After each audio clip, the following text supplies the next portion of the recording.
When a billionaire patriarch divided his fortune, his favorite grandson received nothing but a worthless, rotting farmhouse and a rusty iron key. The family laughed. They called it a cruel joke. But they stopped laughing when that key unlocked a subterranean secret that rewrote their history and destroyed their lives completely. The mahogany-paneled conference room at the law firm of Harrison, Gable and Stein felt more like a courtroom than a place of mourning. Rain lashed against the floor-to-ceiling windows overlooking downtown Boston, mirroring the cold, ruthless atmosphere inside. At the head of the massive oak table sat William H. Cunningham, a senior partner whose grim expression gave nothing away. Gathered around him were the surviving heirs of Harrison Caldwell, a magnate who had built an empire in logistics and commercial real estate. Liam Caldwell sat near the back of the room, slightly separated from the rest of his family. He wore a modest charcoal suit that had seen better days, a stark contrast to the tailored Italian silk and designer mourning attire worn by his aunt, uncle, and cousin. For the last 5 years of Harrison's life, when the dementia had first begun to claw at the old man's brilliant mind, it was Liam who had stepped up. Liam had moved into the guest room, managed the private nurses, held his grandfather's trembling hand during the night terrors, and listened to his rambling stories of the past. The rest of the family, Uncle Robert, Aunt Margaret, and Cousin Beatrice, had only visited when they needed a check signed or a trust fund replenished. William cleared his throat, adjusting his reading glasses. "We are here to execute the final will and testament of Harrison Arthur Caldwell," he began, his voice dry and authoritative. The division of assets went exactly as the greedy room had anticipated. Uncle Robert, a man whose face was perpetually flushed with arrogance and expensive scotch, inherited the controlling stake in Caldwell Logistics, a company valued at roughly $400 million. Aunt Margaret, draped in black velvet, was awarded the Manhattan real estate portfolio and the beachfront estate in the Hamptons. Beatrice Hawthorne, Liam's aggressively ambitious cousin, who was busy checking her phone under the table, gasped in delight when she was granted the entirety of Harrison's liquid assets, offshore accounts, and a staggering stock portfolio. Between the three of them, they had just inherited nearly $1 billion. Liam sat quietly, his hands folded in his lap. He didn't care about the billions. He only hoped his grandfather had left him enough to pay off his mounting student debt and perhaps put a down payment on a small house. He had sacrificed his own career in architecture to be a full-time caregiver, a choice he never regretted, but one that had left him entirely broke. "And finally, to my grandson, Liam Caldwell," William read, pausing for a fraction of a second. The room fell utterly silent. Robert smirked. Beatrice leaned forward, her eyes glittering with malicious curiosity. "To Liam," William continued, his tone softening imperceptibly, "I leave the Oakhaven property located in Amenia, New York. In addition, I leave a sealed envelope containing a single iron key. It is my strict condition that Liam must never sell this land, nor allow any other member of the Caldwell family to set foot upon it." The lawyer reached into his leather briefcase and slid a thick, yellowed envelope across the polished table. It stopped directly in front of Liam. For a moment, nobody spoke. Then Uncle Robert let out a booming, echoing laugh. "Oakhaven? Are you joking? That condemned panel of kindling out in the woods?" Beatrice snickered, covering her mouth with a manicured hand. "Grandpa gave you the old hunting cabin, the one with the collapsed roof and the raccoon infestation? Oh, Liam, that is rich. I suppose that's what you get for playing nursemaid for 5 years." "Quiet, Beatrice," Aunt Margaret scolded, though she was smiling cruelly. Harrison always did have a strange sense of humor in his twilight years. Poor Liam, All those sponge baths and midnight panic attacks, and you get a toxic waste dump in upstate New York. Liam ignored their taunts. He picked up the envelope. It was surprisingly heavy. Breaking the wax seal, he tipped it over his palm. A large, blackened iron key slid out, heavy and cold, completely coated in decades of rust. There was no note, no explanation, just the key and the deed to a property that had been abandoned since the late 1980s. "Is there any financial stipend attached to the property?" Liam asked quietly, his voice steady despite the crushing weight of disappointment settling in his chest. "To help with property taxes or renovations?" "I am afraid not, Liam," William replied softly. "The deed and the key.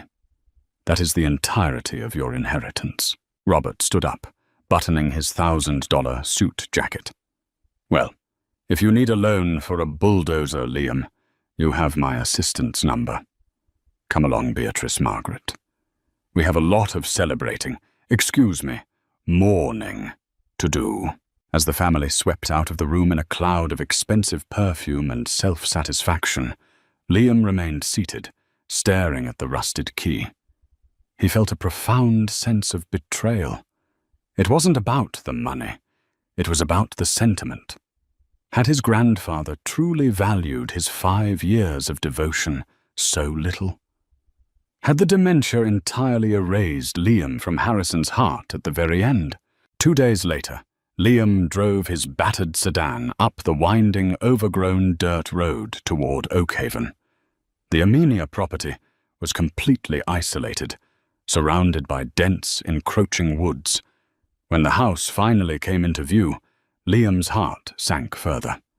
It was a sprawling, Victorian-style farmhouse, but it was practically rotting into the earth. The paint had long since peeled away to reveal grey, splintering wood. The porch sagged dangerously, the windows were clouded with grime, and ivy choked the brick chimney. He parked the car and stepped out into the damp autumn air. The silence of the woods was oppressive. He walked up the creaking porch steps, half expecting the floorboards to give way, and pushed open the unlocked front door. The interior smelled of mildew, wet wood, and decades of stagnant air. Dust motes danced in the pale shafts of light that managed to pierce through the filthy windows. Liam stood in the center of the ruined living room, clutching the heavy iron key in his pocket. His family was right. This wasn't an inheritance. It was a burden. But as he looked around the dilapidated space, a stubborn resolve ignited within him. Harrison Caldwell was a brilliant, calculated man. Even in his mental decline, he rarely did anything without a purpose. Liam pulled the rusted key from his pocket and stared at it. It had to open something, and Liam was not going to leave Oakhaven until he found out exactly what it was. The first week at Oakhaven was a grueling test of Liam's endurance. The farmhouse had no running water, and the electricity was spotty at best, relying on an ancient fuse box that hummed menacingly whenever he turned on a light. He spent his days hauling out rotting furniture, clearing years of accumulated debris, and patching the worst of the leaks in the roof. Every muscle in his body ached, and his hands were covered in blisters and splinters. The isolation was compounded by the relentless digital mockery from his family. Beatrice seemed determined to document her newfound wealth for the sole purpose of torturing him. His phone constantly buzzed with notifications. A photo of Beatrice holding a glass of champagne on the deck of a sleek new yacht, captioned, "Rough day at the office. Hope the rats at Oakhaven aren't biting, cousin." Another message came from Uncle Robert's assistant, offering Liam a minimum wage job in the Caldwell Logistics mailroom as a family favor. Liam ignored them all, throwing his phone onto an old mattress he had dragged into the living room. His obsession had become the key. Every evening, by the flickering light of a battery-powered lantern, Liam scoured the farmhouse. He examined every door, every cabinet, every antique trunk he found buried under the dust. Nothing matched. The key was unusually large, its teeth intricate and deeply cut, suggesting a complex locking mechanism that simply didn't belong to a standard residential door. He checked the barn out back, a terrifying structure that looked ready to collapse in a strong breeze, but found only rusted farm equipment and owl pellets. By the 10th day, doubt began to creep in. Had it all been a delusion? Perhaps Harrison really had just lost his mind at the end, handing Liam a random piece of scrap metal and a worthless deed out of sheer senility. The breakthrough happened by pure accident. A severe thunderstorm rolled through the Hudson Valley on a Tuesday night. Rain battered the fragile roof of the farmhouse, and a particularly heavy leak sprang up in the kitchen pantry. Liam rushed in with a bucket, slipping on the slick, water-damaged linoleum floor. As he fell hard onto his knees, he heard a strange sound. It wasn't the dull, solid thud of wood hitting wood. It was a hollow, metallic reverberation. Liam froze. He knocked his knuckles against the wet, peeling linoleum. Clang. Clang. It sounded like solid steel directly beneath the flooring. His heart hammering against his ribs, Liam scrambled for his tools. Using a crowbar and a utility knife, he began to furiously rip away the ugly, yellowed 1970s linoleum. The adhesive was old and brittle, flaking away in dry chunks. Beneath the linoleum was a layer of cheap plywood. Liam pried it up, the nails screaming as they were pulled from the joists. Beneath the plywood, taking up the entire floor space of the small pantry, was a massive plate of reinforced steel. It was utterly incongruous with the rest of the rotting farmhouse. The steel was thick, painted with a matte grey, rust-resistant coating that looked industrial. In the center of the plate was a recessed handle, and just above it, a heavy, circular keyhole embedded directly into the metal. Liam's hands shook as he reached into his pocket and pulled out the rusted iron key. He wiped the dirt and sweat from his forehead. Kneeling on the cold floor, he inserted the key into the slot. It slid in perfectly, the complex teeth aligning with a satisfying, heavy click. He took a deep breath and turned it. For a moment, it resisted, cemented by years of disuse. Liam gritted his teeth, applying all his weight. With a loud, grinding screech that echoed through the empty house, the internal tumblers disengaged. Liam grabbed the recessed handle and pulled upward. The steel door was incredibly heavy, but it was counterweighted by a sophisticated hydraulic system hidden beneath the floorboards. With a soft hiss of escaping, pressurized air, the trapdoor swung open, revealing a square shaft plunging into the earth. A rush of cool, surprisingly dry air wafted up from the darkness, carrying a faint scent of machine oil and old paper. Liam grabbed his heavy-duty flashlight and clicked it on, angling the beam downward. Instead of a dirt root cellar, the light illuminated a set of pristine, diamond-plate steel stairs spiraling down into a concrete shaft. It looked like the entrance to a military bunker. Gripping the handrail, Liam began his descent. The stairs spiraled down for at least 40 feet, taking him far below the foundation of the old farmhouse. At the bottom, he stepped off the metal grating and onto a smooth, polished concrete floor. He swung the flashlight around, his jaw dropping in sheer disbelief. The underground room was enormous, easily the size of a commercial gymnasium. It was completely encased in thick concrete walls and reinforced with heavy steel support pillars. It was entirely climate-controlled. Liam could hear the faint, steady hum of an industrial dehumidifier running somewhere in the shadows. but it was what filled the room that made Liam's blood run cold. The space was lined with endless rows of heavy-duty metal shelving and massive sealed wooden crates stamped with faded, cryptic serial numbers. In the center of the room sat a massive mahogany desk, strangely out of place in the industrial bunker. Atop the desk was an old-fashioned green banker's lamp, an antique rotary telephone, and a single, thick, leather-bound ledger. Liam walked slowly toward the desk, his footsteps echoing in the cavernous space. The mocking laughter of his Uncle Robert and cousin Beatrice echoed in his memory, suddenly feeling very distant and very foolish. He reached the desk and directed his flashlight onto the leather ledger. Embossed in gold lettering on the cover were 3 words: "The True Estate." Trembling, Liam opened the ledger to the first page. It wasn't filled with financial figures. It was a handwritten letter.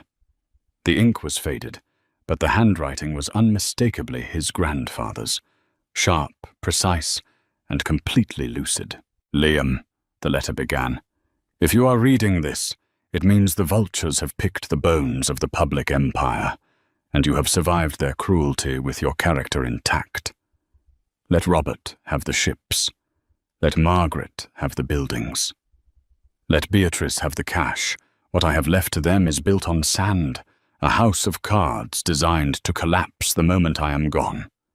They have inherited the illusion of power. You, my boy, have inherited the reality." Liam's eyes widened as he read the next line, feeling the ground beneath him figuratively shift. The farmhouse was just the lock. What lay in the crates around him was a secret that could bring the entire Caldwell dynasty to its knees. Liam's hands trembled so violently that he had to set the heavy leather ledger down on the mahogany desk.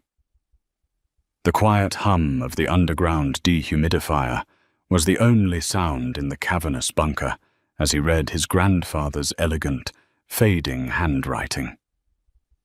The letter within the pages of The True Estate did not just reveal a hidden fortune. It outlined a meticulously calculated demolition of the Caldwell family empire. "For 40 years I built a monument to capitalism," the letter continued, the ink pressing deeply into the thick paper. "But as my mind began to betray me, my clarity regarding our family sharpened. I saw Robert for what he is, a ruthless parasite who understands how to spend wealth but has no concept of how to generate it. Margaret measures her worth in zip codes and square footage, blind to the foundations crumbling beneath her. And Beatrice is a creature of pure vanity, hollowed out by her own insatiable greed." Liam turned the page, the dry parchment rustling loudly. "When my diagnosis of vascular dementia was confirmed 5 years ago, I knew my time to protect my legacy was ending. So during my remaining windows of lucidity, I went to work. I did not leave Robert a $400 million logistics empire, Liam. I left him a hollow shell. Over the past half-decade, I quietly transferred all legitimate, debt-free contracts out of Caldwell Logistics. I replaced them with highly toxic, over-leveraged liabilities. I took out staggering hidden loans against the company using offshore entities. The primary creditors, Deutsche Bank and Credit Suisse, have clauses in their contracts that trigger immediate debt maturity upon my death. The moment the probate clears, Robert will not be a CEO. He will be the target of the largest corporate bankruptcy and federal fraud investigation of the decade. A cold sweat broke out across the back of Liam's neck. He thought of his uncle's flushed, arrogant face in the lawyer's office, laughing about bulldozers. Margaret's beloved Manhattan real estate portfolio, the letter went on, mortgaged to the absolute hilt with balloon payments coming due in exactly 90 days. As for Beatrice, the offshore accounts I left her in the Cayman Islands National Bank are indeed full of cash, However, they are also deeply entangled with shell companies I intentionally flagged to the Securities and Exchange Commission and the IRS for aggressive money laundering. By accepting those accounts, she has legally accepted the liability for a massive federal crime. Liam stepped back from the desk, his mind reeling. Harrison Caldwell hadn't just disinherited his ungrateful children. He had handed them the instruments of their own destruction, wrapped in the guise of everything they ever desired. They had grabbed the bait with both hands. "They abandoned me to my illness," Harrison wrote, the handwriting turning slightly jagged. "But you, Liam, you gave up your career. You sat by my bed when the shadows terrified me. You bathed me, fed me, and treated a broken old man with dignity. You did this expecting nothing, knowing the others would likely take it all. That is why you are the sole keeper of the true estate." Liam grabbed his flashlight and moved away from the desk, approaching the closest row of massive wooden crates. Stenciled on the side of the first crate were the faded letters P.S. Metals, Geneva. Using the heavy crowbar he had brought down from the kitchen, Liam wedged the iron tip under the reinforced lid of the crate. He threw his entire weight onto the bar. The rusted nails shrieked in protest before the heavy wooden lid splintered and gave way. Liam shoved it aside, raising his flashlight. Inside, packed tightly in custom-molded protective foam, were dozens of dull yellow bricks. Liam reached down and picked one up. It was incredibly heavy, weighing nearly 30 pounds. He wiped away a layer of dust with his thumb. Stamped into the gleaming surface of the metal was the hallmark of Pamp Suisse, one of the most prestigious gold refineries in the world, marking the bar as 999.9 fine gold. Breathing heavily, Liam moved to the next crate. He pried it open to find row upon row of vacuum-sealed packages. Slicing one open with his utility knife, he found stacks of pristine, vintage bearer bonds from UBS and various untraceable Swiss banking institutions, financial instruments that belonged to whoever physically held them, completely invisible to the IRS and immune to corporate seizure. He moved frantically now, opening a third, a fourth, a fifth crate. He found velvet-lined lockboxes containing GIA, certified flawless diamonds from Antwerp, platinum ingots, and watertight polymer cases filled with rare historical documents and first-edition books worth millions at auction. Finally, in a small steel lockbox at the very end of the row, Liam found a thick stack of legal documents drawn up by a private law firm in Delaware. It was a blind, impenetrable trust. The documents proved that Liam was the sole, legally protected owner of everything within the Oakhaven bunker. The bunker itself was entirely off the grid, constructed by independent contractors decades ago who had all been bound by ironclad non-disclosure agreements. Liam sank to the cold concrete floor, leaning his back against a crate holding at least $1 million in gold bullion. He looked up at the ceiling of the bunker, tears of overwhelming relief and shock stinging his eyes. His grandfather had not lost his mind. He had orchestrated a masterpiece of absolute, blinding justice. The rotting farmhouse was never a joke. It was a camouflage, a repellent designed to keep the greedy, superficial members of the family as far away as possible. They saw peeling paint and sagging porches. They saw something beneath them. And because they were too arrogant to look closer, they had willingly walked into their own graves. Liam wiped his eyes, a slow, hard smile spreading across his face. He stood up, dusted off his knees, and walked back to the mahogany desk. He closed the heavy leather ledger, turning off the antique green banker's lamp. It was time to go back to the surface. He had a lot of work to do, and a very entertaining show to watch. It took precisely 4 months for the illusion to shatter. Liam watched it all unfold from the comfort of the newly renovated Oakhaven farmhouse. The sagging porch had been rebuilt with reinforced oak, the roof replaced with weather-resistant slate, and the interior fully modernized. High-speed satellite internet kept him connected to the outside world, while a state-of-the-art security system, funded by the discreet sale of 2 gold bars in Geneva, monitored the encroaching woods. It started on a Tuesday morning. Liam was drinking coffee in his newly installed kitchen when his tablet screen lit up with breaking news alerts from Bloomberg and the Wall Street Journal. Caldwell Logistics Files. Chapter 11. Amidst massive SEC raid. Liam tapped the video link. The footage showed federal agents in windbreakers carrying boxes of hard drives and documents out of the Caldwell corporate headquarters in Boston. A separate clip showed Uncle Robert, looking pale, disheveled, and 10 years older, being shoved into the back of a black government SUV. The news anchor's voice was relentless.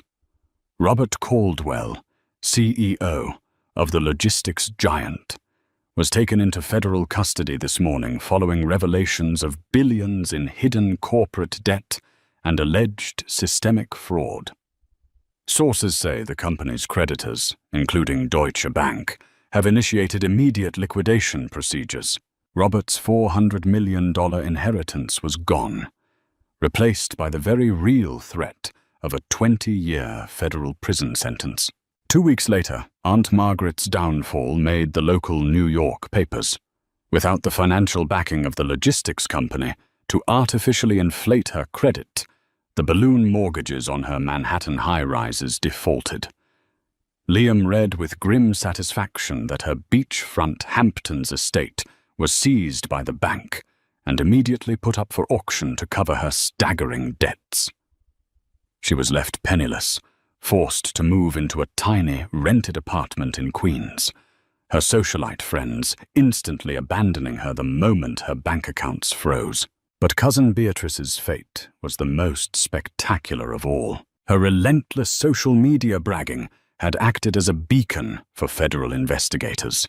When she attempted to wire $50 million from the Cayman Islands National Bank to purchase a luxury villa in Monaco, the transaction tripped the dormant IRS alarms Harrison had meticulously planted. Interpol froze her assets globally. Liam watched a viral cell phone video of Beatrice, screaming hysterically and clutching a designer handbag, as French authorities impounded her newly purchased yacht right off the coast of Cannes. She was currently fighting extradition back to the United States on charges of international money laundering and tax evasion. They had been kings and queens of the world. Now, they were nothing. The climax of their desperation arrived on a freezing afternoon in late November. Liam was in his study, drafting blueprints for the boutique architectural firm he was preparing to launch, when the perimeter alarm chimed. He pulled up the security camera feed on his monitor. Standing at the heavy iron security gate at the base of the Oakhaven driveway was Uncle Robert. He had arrived in a taxi, presumably because his luxury vehicles had been repossessed. He was wearing a rumpled coat, shivering in the cold, and repeatedly buzzing the intercom. Liam put on a heavy jacket, walked out into the freezing air, and made his way down the long dirt driveway. When he reached the gate, Robert gripped the iron bars, his eyes wide and frantic. "Liam!" "Thank God," Robert gasped, his breath misting in the cold air. "Liam, you have to help me. They've frozen everything. I can't even afford a decent defense attorney. Margaret is bankrupt. Beatrice is facing a decade in federal prison. It was a trap, Liam. The old man set us up. We have nothing." Liam stood on the other side of the gate, his hands casually shoved into his jacket pockets. His expression was completely unreadable. "I saw the news, Robert. It sounds like you severely mismanaged the company. It wasn't me, Robert shrieked, his voice cracking. The debt was already there. He hid it from us. Listen to me, Liam. Your family. You're the only one who isn't tied up in this litigation. I know you don't have much, but you have this land. Oakhaven. It's 20 acres. You can take out a mortgage on the property. Give me the cash so I can hire a crisis management team. When I get the company back, I'll pay you triple. Liam stared at his uncle. He remembered the cold laughter in the law office. He remembered the years of isolation, changing his grandfather's soiled sheets while Robert was sipping scotch in first class. I can't do that, Robert, Liam said softly, his voice devoid of anger, echoing only a profound, chilling indifference. Why not? Are you still holding a grudge over a few jokes at the reading of the will? Be a man, Liam, Robert begged, rattling the heavy iron gate. It's not a grudge, Liam replied, turning his back to the gate and beginning to walk up the driveway. He paused and looked back over his shoulder. It's a matter of legality.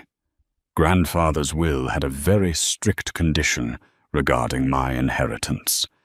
I am never to sell this land. And more importantly, Liam offered a small, polite smile.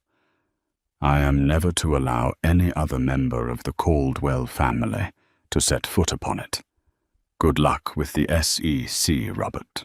Liam ignored the desperate, echoing screams of his uncle as he walked back to the warmth of the farmhouse. He locked the heavy front door behind him, pouring himself a cup of coffee. He walked over to the kitchen window, looking out over the pristine, quiet woods that protected his sanctuary. Beneath his feet, the hydraulic steel door remained safely hidden beneath the floorboards, guarding a legacy built on patience, loyalty, and ultimate retribution. Liam Caldwell had lost his family, but he had found his future.